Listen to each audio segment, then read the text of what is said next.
Same, बराबर है, same रहता है। और क्योंकि जो भी एक्सटेंशन होगा वो दोनों के लिए सेम होगा ना, जरूर। और फोर्स सिर्फ डिवाइड हो जाता है, ठीक है ना। एक्सटेंशन सिर्फ सॉरी फोर्स जो है वो लोड, जितना भी ये लोड यहाँ पे एफ इतना काम कर रहा है उसमें से कुछ लोड ये लेगा और कुछ लोड ये लेगा, ठीक है। तो अभी इसमें क्या है कि F1 और F2 का सम कौन रहने वाला है, F, इसलिए F is going to be equal to F1 plus F2, जिसमें अभी F1 का क्या रहने वाला है फॉर्मूला बताओ, is going to be y a small l upon capital L, correct है। तो ये F का इन जनरल फॉर्मूला है। तो F1 के लिए कैसे लिखेंगे इसको, अगर एरिया सेम है, लेंथ भी ओरिजिनल लेंथ भी अगर सेम है तो फिर उस केस में आएगा y1 a l1 अपॉन, नहीं l तो सेम है ना, इसलिए L is all going to be same upon L भी आ सकता है या L1 भी आ सकता है, नो प्रॉब्लम। और दूसरा जो है F2 के लिए क्या बनेगा, सीधा y2 a l upon capital L, ठीक है। अगर ये यहाँ पे रख दो तो हमको मिलेगा F1 which is y1 a l upon capital L plus y2 a l upon capital L which is going to be F। अभी F कितना होना चाहिए, ये F ऐसा होना चाहिए जो इफेक्टिव फोर्स कांस्टेंट, इफेक्टिव जो यंग मॉडुलस है वो ऐसा होना चाहिए जो F will satisfy the same relationship again। तो it should be F should be equal to what, y into a। अभी a कितना होगा बताओ, a1 plus a2 which is 2a, क्योंकि ये दोनों वायर्स मिला के डबल a के एरिया की जैसे वही करेंगे ना, तो इसलिए यहाँ पे आएगा 2a into small l same and upon capital L, length तो दोनों का सेम ही है ये बात। अभी इसमें अगर डिवाइड कर दो a और l और कैपिटल L से अगर डिवाइड करो तो ये बचेगा क्या, इधर 2y is going to be equal to simply y1 plus y2 which means y is going to be y1 plus y2 upon 2 which means y has to be the arithmetic mean of the two young moduli, ठीक है। इन दोनों के young modulus के arithmetic mean के बराबर ये effective young modulus रहेगा। और इस केस में क्या है, ये वाला जो था, ये वाला कौन था, कौन सा मीन बोलते हैं इसको, याद है, मैथ्स में पढ़ा है तुमने, arithmetic progression, geometric progression, yes जे वाले बोलो जल्दी। y is called to be the geometric mean, कैसे क्या, ज्योमेट्रिक मीन तो y is equal to root of y1 into y2 होना चाहिए, हार्मोनिक मीन, रिमेंबर, क्योंकि हार्मोनिक मीन क्या होता है, देखो रेसिप्रोकल्स के जीपी में होते हैं ना, एपी में होते हैं ना, तो इसलिए ये जो है 1 upon y is going to be equal to 1 upon y1 plus 1 upon y2 the whole divided by 2। Actually जब y1 y2 y3 अगर y1 y2 y and y2 y1 y and y2 अगर हार्मोनिक प्रोग्रेशन में है तो y will be supposed to be the harmonic mean of y1 and y2 which means that the अगर y1 y और y2 अगर harmonic progression में है इसका मतलब 1 upon y1 1 upon y and 1 upon y2 must be AP। और AP में होने से क्या होता है, मिडिल वाला जो टर्म होता है वो बाकी दो का मीन होता है, अरिथमेटिक मीन होता है, इसलिए 1 upon y is going to be the arithmetic mean of 1 upon y1 and 1 upon y2। ये देखो दोनों का सम डिवाइड बाय 2, ये इक्वेशन और ये इक्वेशन सेम ही तो है ना, तो इसलिए इसको बोलेंगे जबकि सीरीज में सीरीज कॉम्बिनेशन अगर है तो effective Young modulus is always the harmonic mean of both of the wires, Young modulus of both of the wires, and when the wires are connected in parallel the effective Young modulus is always going to be the arithmetic mean of young modulus of both of the wires। और एक बात कि इसमें चलो हमने area और original length जो है वो सेम पकड़ा था, अब चलो ओरिजिनल लेंथ तो सेम होना जरूरी है नो डाउट, लेकिन एरिया सेम होना जरूरी नहीं है एक्चुअली। तो इसलिए अगर एरिया सेम नहीं भी हो तो भी यहाँ पे हम 2a के बदले a1 plus a2 ले सकते हैं, और इधर a के बदले a1 और इधर a2 के बदले a के बदले a2 ले सकते हैं। और उस केस में अगर हमको चलो इफेक्टिव यंग मॉडुलस निकालना है तो ये फॉर्मूला हमको मिल जाएगा y into a1 plus a2 is going to be equal to, इधर क्या आएगा y1 a1 plus y2 a2 simply which gives y is equal to y1 a1 plus y2 a2 upon a1 plus a2 simply। और जरूरी नहीं कि अब हमको effective Young modulus ही पूछा जाए, ये भी हो सकता है कि टोटल नेट फोर्स पूछा जाए, नेट फोर्स। तो नेट फोर्स निकालने के लिए क्या फॉर्मूला हमारे पास होगा, तो simply F will be equal to y1 a1 L upon capital L plus y2 a2 L upon capital L, that's it। तो ये टोटल नेट फोर्स निकालने के लिए भी फॉर्मूला यूज करने के लिए बोल सकते हैं, ठीक है। तो ये बात तो समझा पूरा ठीक से?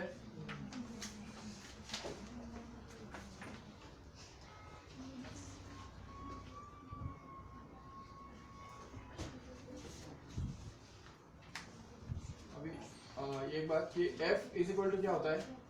Y A L upon capital L। कभी कभी उनको कंफ्यूज करने के लिए ऐसे क्वेश्चंस पूछते हैं कि अगर सपोज या y का जो है y is equal to F L upon A small L.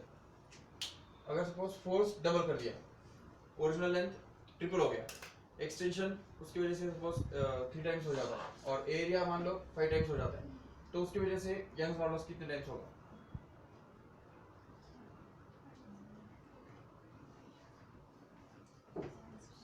जो भी चेंजेस इन सब के अंदर हो रहे हैं उसकी वजह से y के अंदर कितना चेंज होगा? कुछ भी नहीं। क्यों? Because y is a internal property of material, it's constant for a material, it never changes. Remember, एक मेटल के लिए y का वैल्यू फिक्स्ड होता है, वो जब तक वो मटेरियल चेंज नहीं होता है तब तक y का वैल्यू कभी चेंज नहीं हो सकता है। कितना भी तुम लेंथ चेंज करो, कितना भी फोर्स अप्लाई बढ़ाओ कम करो, कुछ भी नहीं फर्क पड़ता है। कैसे हो सकता है ऐसा? अगर एक वायर है उसके ऊपर अगर सपोज हमने इतना कुछ फोर्स अप्लाई किया, उसका ओरिजिनल लेंथ कितना है पता है हमको, एरिया कितना है और एक्सटेंशन कितना आता है वो हमने मेजर किया, और अगर हमने ये सब चीजें चेंज कर दी तो इनमें से कौन चेंज होगा जो वायर चेंज ना हो? Small L. एक्सटेंशन जो है वो हमारे हाथ में नहीं है, वो मटेरियल के हाथ में होता है। तो अगर हम सब फोर्स को डबल कर देंगे या ओरिजिनल लेंथ को ट्रिपल कर देंगे, एरिया को हाफ कर देंगे, तो जो भी करेंगे ना उसका इफेक्ट किसके ऊपर होगा? सीधा स्मॉल एल के ऊपर होगा। Small L will adjust itself in such a way so as to keep y constant. Okay, y को हमेशा कांस्टेंट रखेगा, जरूरी। और इसलिए जो स्मॉल एल है it's called as a independent variable, sorry dependent variable, which depends on all these factors, that is small l equal to f capital L upon a and y. तो इससे सीधी बात समझ सकते हो कि l is directly proportional to f upon a if l and y is constant. तो कभी कभी तुमको इस तरह के क्वेश्चंस पूछते हैं कि अगर सपोज 4 वायर दिए, इन चारों का लेंथ सेम है, यंग्स मॉडुलस भी सेम है, मतलब उनका मटेरियल सेम है, और बोला है कि चारों के ऊपर हमने सेम फोर्स भी अप्लाई किया, चलो हाँ सेम फोर्स अप्लाई किया, तो उसकी वजह से अभी सेम फोर्स है, लेंथ भी सेम है, एरिया भी y भी सेम है, तो सीधा हम बोल सकते हैं ना ये length will be inversely proportional to area. तो अगर ये तीन चीजें सेम है तो extension will be inversely depending upon area, and area is equal to pi r square, तो उसको लेके हम क्या बोल सकते हैं? Extension will be inversely depending upon are square. तो अगर रेडियस डबल कर दिया तो उसकी वजह से ये एक्सटेंशन में क्या फर्क पड़ेगा, या ट्रिपल कर दिया तो एक्सटेंशन में क्या फर्क पड़ेगा, वो समझ सकते हैं आराम से, ठीक है ना? दूसरी बात कि अगर सपोज हमने बाकी तीन चीजें सब कांस्टेंट रखी है और मान लो कि ओरिजिनल लेंथ जो है वो सिर्फ अगर चेंज किया है तो small L will be proportional to capital L if बाकी सब चीजें कांस्टेंट रखी है तो। और तीसरी बात कि L will be proportional to F also if A and Y is kept constant, right? और तीसरी बात, और एक इसमें बहुत सारे वेरिएशंस है, बहुत सारे जो पॉसिबिलिटीज है, क्वेश्चन पूछने के अलग-अलग तरीके हैं जो तुमको अभी समझ में आनी चाहिए कि extension will become proportional to L upon A if F and Y is constant। देखो F Y constant है तो ऐसे केस में क्या होगा? Extension will be proportional to L upon A। अगर suppose y and l is constant तो extension will be proportional to f upon a and so on like that। बहुत सारे वेरिएबल पॉसिबिलिटीज है। जैसे फॉर एग्जांपल अगर 4 wires तुमको दे दिया, उनका ओरिजिनल लेंथ और एरिया दे दिया, तो इन चारों में से किसका एक्सटेंशन ज्यादा होगा? सेम फोर्स और सेम यंग मॉडुलस से रहेगा तो उसके लिए तुम क्या करेंगे? सबका l upon a ये रेशियो निकाल के लिखेंगे। या अगर a के भी आगे जाके अगर रेडियस दे दिया तो क्या करेंगे? मान लो कि लेंथ ओरिजिनल लेंथ दिया है और रेडियस दे दिया है 4 वायर्स का, तो उस केस में फिर चारों का L upon R square ratio निकालेंगे। तो L upon R square ratio जिसका ज्यादा उसके लिए एक्सटेंशन भी ज्यादा, जिसका कम तो एक्सटेंशन भी कम, ये इस तरह से, क्योंकि extension depends on L upon A square और L upon R square when same force is applied on the wires of same material, मतलब y से, ठीक है? और यही सब क्वेश्चंस जो है वो ग्राफिकली भी पूछ सकते हैं। ग्राफिकली भी उनको क्या कर सकते हैं? मान लो कि अलग-अलग वायर्स दिए हैं, उनके बीच में हमने F और L के बीच में ग्राफ ड्रॉ किया है और ये सब अलग-अलग वायर्स के ग्राफ्स मिलते हैं। अभी ऑब्वियसली F और L के बीच में ग्राफ कैसे होगा बताओ? डायरेक्टली प्रोपोर्शनल होने की वजह से स्ट्रेट लाइन होगा, no doubt. And what is the significance of the slope of that graph? Tell me. F और एल के बीच में जो ग्राफ बनता है उसके स्लोप का सिग्निफिकेंस क्या है? देखो इधर f इज इक्वल टू y a l upon capital है, देखे नहीं?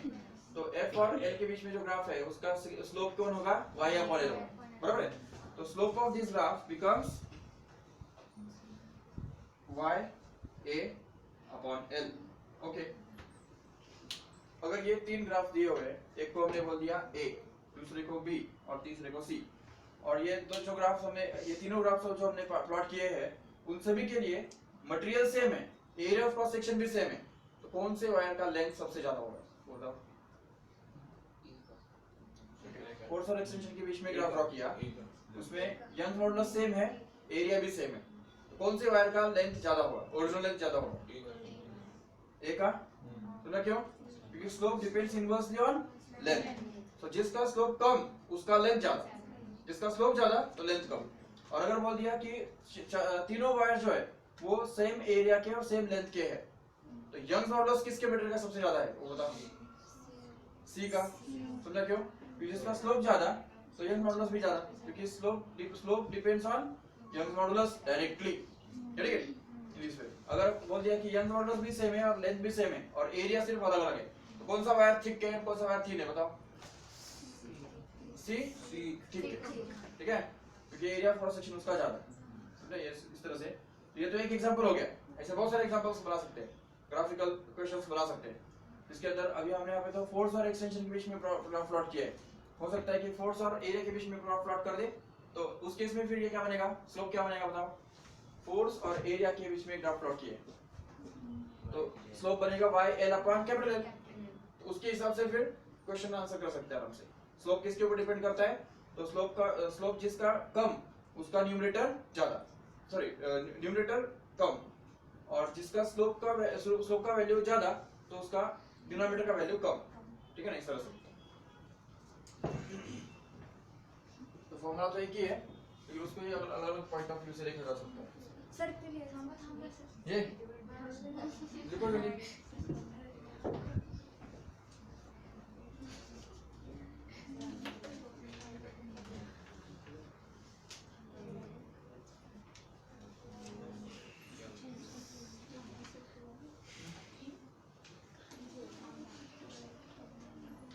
What is breaking stress?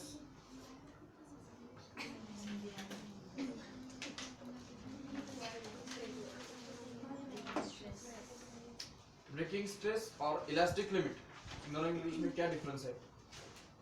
कौन बताएगा?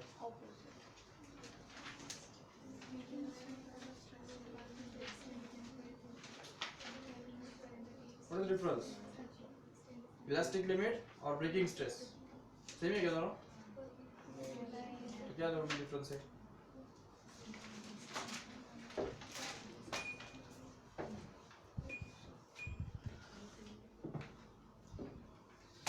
बताओ। इलास्टिक लिमिट का डेफिनेशन क्या है? उसके बाद बॉडी रिगेन मतलब और ब्रेकिंग स्ट्रेस का फिर क्या है? ब्रेक द एक्सटेंशन जो पड़ेगा wire breaks.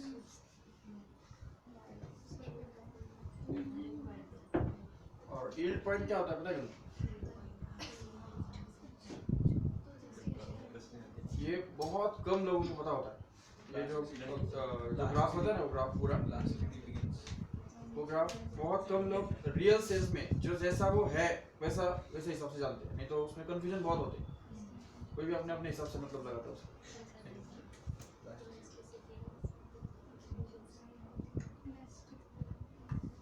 What is yield point? Yield point क्या होता है?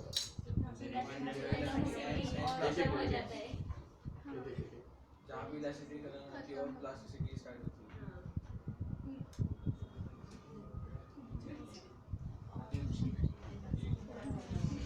ये हो गया क्या? कभी होगा?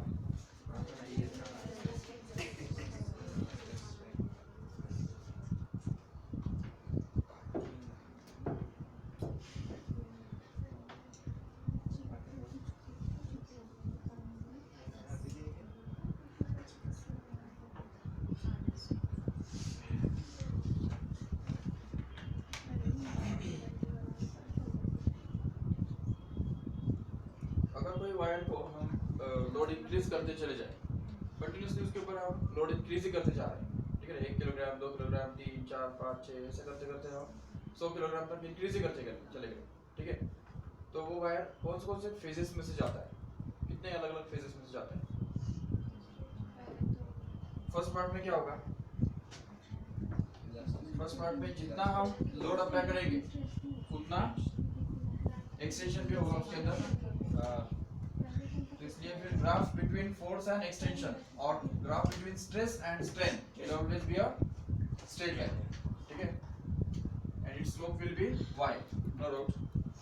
तो देखो अगर एक वायर को हम लोड इंक्रीज करते जा रहे हैं तो स्टार्टिंग का जो पार्ट होता है उसका वो तो स्ट्रेट लाइन होता है, showing that the wire is perfectly elastic, no perfectly elastic, मतलब यहाँ से ये जो पार्ट पूरा है, क्योंकि ये इसका जो बिहेवियर है वो बिल्कुल सेम एज स्प्रिंग के जैसा ही होता है। अगर मान लो एक स्प्रिंग है, ये स्प्रिंग के ऊपर अगर हमने एक लोड अप्लाई कर दिया या एक पैन रखा है यहाँ पे, और इस पैन के ऊपर हम वेट अटैच करते जा रहे हैं 1 ग्राम 2 ग्राम 3 ग्राम ऐसे 25 ग्राम तक हम वेट इंक्रीज करते जा रहे हैं, ठीक है। तो जैसे जैसे हम वेट ऐड करते जाएंगे तो इसका एक्सटेंशन होगा, ठीक है ना। लेकिन अभी सपोज हमने 20 ग्राम डाला तो 20 ग्राम की वजह से भी इतना नीचे आया, 20 ग्राम निकाल दिया वापस यहाँ पे आया, ठीक है। और ये मतलब उसका सपोज 0 मार्क है, ये स्केल है यहाँ पे, और ये स्केल बिल्कुल वहाँ पे स्टार्ट होता है जहाँ पे वो नॉर्मली रुकता है, ठीक है, और ये स्केल मार्क्ड है। अब ये सोचो कि 20 ग्राम हमने डाल दिया, नीचे गया, 20 ग्राम निकाल दिया, वापस ऊपर आया, राइट। अब ये सोचो अगर हमने एक 24 ग्राम डाला फिर भी ऐसे हो रहा है, नीचे गया वापस ऊपर आया बीच में।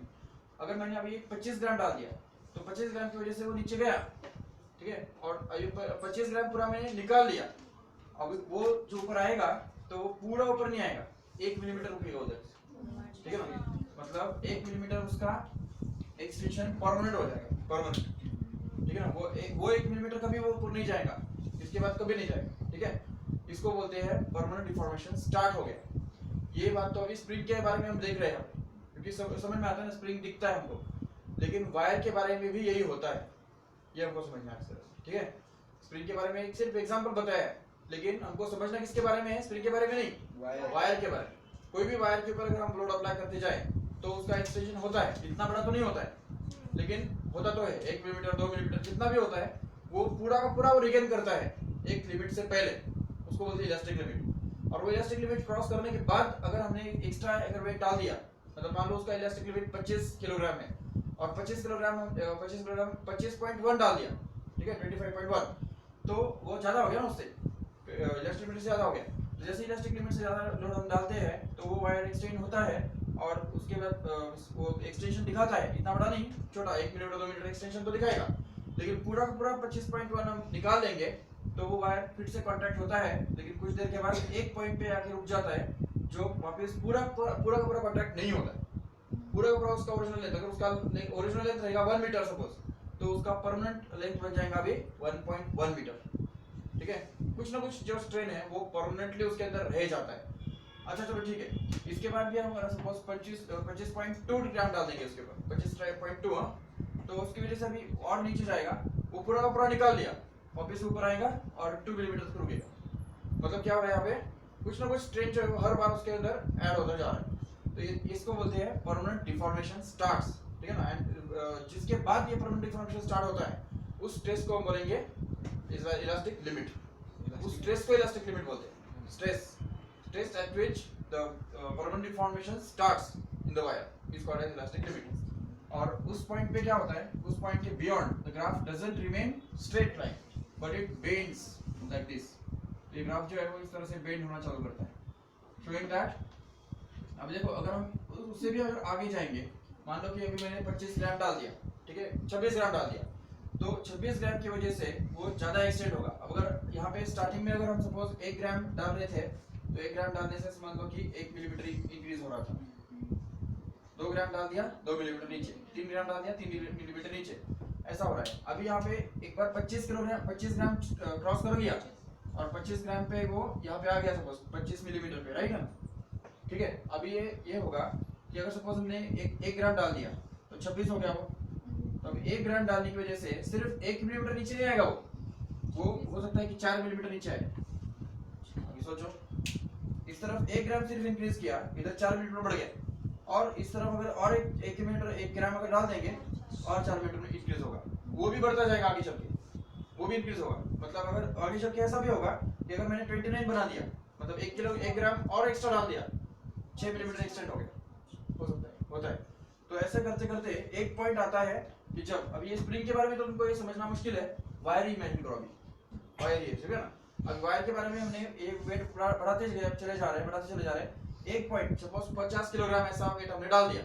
जैसे हमने 50 किलोग्राम वेट डाला, उसके बाद क्या होगा, अभी एक्स्ट्रा कोई वेट डालने की जरूरत नहीं है, ये वायर नीचे नीचे नीचे नीचे जाता रहेगा अपने आप। ये सोचो, उसी कांस्टेंट वेट पे वो वायर का जो लेंथ है वो उसके ओरिजिनल लेंथ के 3, 4 या मैक्सिमम 8 गुना ज्यादा बढ़ाया जा सकता है, उसी एक पर्टिकुलर स्ट्रेन पे, उसी एक पर्टिकुलर स्ट्रेस पे। मतलब अभी एक्स्ट्रा वेट हमको डालने की जरूरत नहीं है, 50 किलोग्राम हमने डाल दिया, जैसे ही वो डाल दिया तो ये वायर अभी नीचे नीचे नीचे ही जाते रहने वाला है। उसका लेंथ जो है, उसका जितना भी, अगर 1 मीटर उसका लेंथ है, 8 मीटर जब तक नहीं बनता तब तक वो जाता ही रहेगा नीचे, लेकिन फिर भी टूटेगा नहीं। हाँ, ये इसमें इंटरेस्टिंग बात समझने सीखी, फिर भी टूटेगा नहीं। 8 मीटर तक उसका लेंथ बढ़ गया, फिर और वहां पे जाके वो रुकेगा, वापस रुकेगा, ठीक है। अभी उसके बाद क्या होगा, मतलब ये जो पॉइंट है, ये जो हमने देखा अभी क्या हुआ, ये 50 किलोग्राम हमने डाल दिया और तुरंत ये वायर नीचे नीचे जाता रहा, और इसको बोलते हैं कि wire is set to flow at that point only, flow हो रहा है वायर। अभी वायर कोई लिक्विड थोड़ी है वो जो फ्लो हो रहा है, नहीं, लेकिन एक वेट डाल दिया और वो वेट अभी एक्स्ट्रा वेट बिना डाले वो वायर का एक्सटेंशन बढ़ते ही जा रहा है, उसका लेंथ बढ़ते ही जा रहा है, इसको बोलते हैं it's flowing like that. And since its length is increasing without increasing the stress, it's said to be yielding। इसको क्या बोलते हैं, yield point बोलते हैं, ठीक है। yield point, yield मतलब क्या पता है तुमको, क्या हो yield मतलब क्या, खत्म होती है और वेलोसिटी स्टार्ट होती है, खत्म, वो नहीं, yield का डिक्शनरी मीनिंग क्या होता है, मैं बोल रहा हूँ, पूछ रहा हूँ। प्रोड्यूस, ठीक है ना। तो यहाँ पे क्या गेन हो रहा है, लेंथ गेन हो रहा है कि नहीं। तो देखो ये जो ग्राफ है वो कर्व होते होते होते एक पॉइंट पे क्या होता है, it becomes parallel to the stress. ये स्ट्रेस का और स्ट्रेन का कर्व है, यहाँ पे हमने स्ट्रेन डाल दिया है और यहाँ पे स्ट्रेस। तो देखो स्ट्रेस तो हमने इंक्रीज नहीं किया, तो इसी पॉइंट, एक पॉइंट पे क्या हो रहा है, strain is going to increase indefinitely, right? So that's why it said that the graph between stress and strain becomes parallel, and the slope of this tangent at this point becomes 0, like this. So ये इसको बोलते हैं yield point, और इसको बोलेंगे elastic limit. समझे दोनों में डिफरेंस क्या है। इलास्टिक लिमिट क्रॉस होने के बाद वायर जो है वो परमानेंट डिफॉर्मेशन का स्टार्ट होता है, लेकिन फिर भी उसको yield point नहीं बोल सकते। yield point कहाँ पे आता है, जब हम इलास्टिक लिमिट को भी क्रॉस करते हैं और वेट बढ़ाते बढ़ाते जाते हैं और एक पर्टिकुलर पॉइंट पे आते हैं तो वेट उतना डाल देते हैं, उस समय वायर का जो एक्सटेंशन है वो बिना वेट इंक्रीज किए, मतलब बिना फोर्स एक्स्ट्रा डाले बढ़ता जाता है, और उसका लेंथ जो है वो उसी पॉइंट पे मैक्सिमम 3 to 4 टाइम्स बढ़ाया जा सकता है, मैक्सिमम 8 टाइम्स बढ़ाया जा सकता है, इसको yield point बोलते हैं। लेकिन उसके बाद भी वो वायर रुकता है, ये बात इंपॉर्टेंट है। और उसके बाद अगर हमने और वेट डाला उसके ऊपर, मान लो 50 किलोग्राम पे वो जाके रुक गया नीचे एक बार एक पॉइंट पे, और एक किलोग्राम डाल दिया, अभी क्या होगा, उसके बाद उसका एक्सटेंशन और बढ़ेगा और एक पॉइंट पे आएगा कि जब उसका नेक फॉर्म होगा। नेक मतलब जो वीकेस्ट पार्ट होता है उसका इंटरनल फ्रैक्चर होता है या इंटरनल कुछ वीक पार्ट होता है, वहां पे उसका गर्दन के जैसा पार्ट फॉर्म होता है, और वही पार्ट और कम डायमीटर का होता जाता है, थिन बनता जाता है, और वहां पे वायर टूट जाता है। और एक बार नेक फॉर्म हो गया उसके बाद फिर अगर थोड़ा बहुत स्ट्रेस कम भी कर दो तो भी वायर टूटने वाला ही है, क्योंकि एक बार नेक फॉर्म हो गया तो उसके बाद वायर को तोड़ने के लिए ज्यादा फोर्स नहीं लगने वाला है, ठीक है ना, क्योंकि एक ऑलरेडी फॉर्म हो चुका है, तो इसलिए थोड़ा फोर्स कम भी कर देंगे तो भी वो टूट जाएगा। तो ये जो पूरा ग्राफ है ये हमको क्या बता रहा है कि वायर कौन से फेजेस से गुजरता है, ठीक है, जब उसको एक्सटेंड किया जाता है या कंटिन्यूअसली इंक्रीजिंग लोड के साथ सब्जेक्ट किया जाता है, तो ये इसको बोलते हैं नोडल पॉइंट और नेक पॉइंट भी बोल सकते हो उसको, और इसको बोलेंगे breaking point. So what is breaking stress then? The maximum stress that can be subjected to the wire without breaking. तो उसको ब्रेक किए बिना कितना स्ट्रेस हम डाल सकते हैं उसको बोलते हैं breaking stress, and this breaking stress is always breaking force upon area. तो देखो breaking stress will be denoted by B suppose, तो it will be equal to F upon area.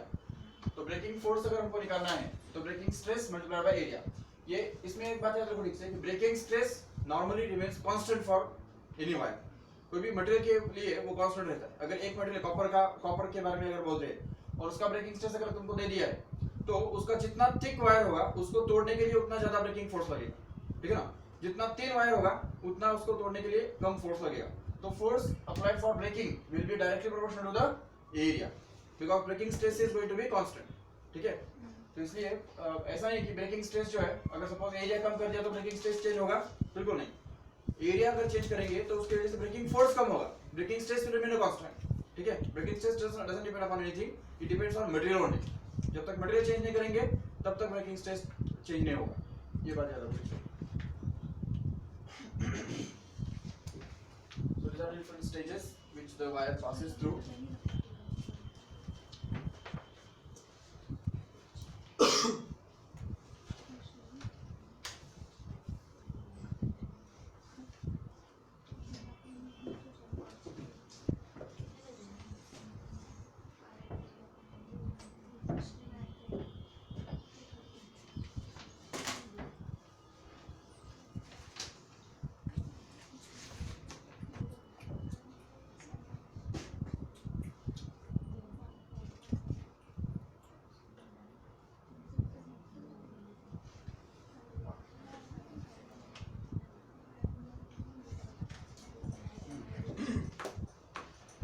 एक बात कि सपोज जो वायर है,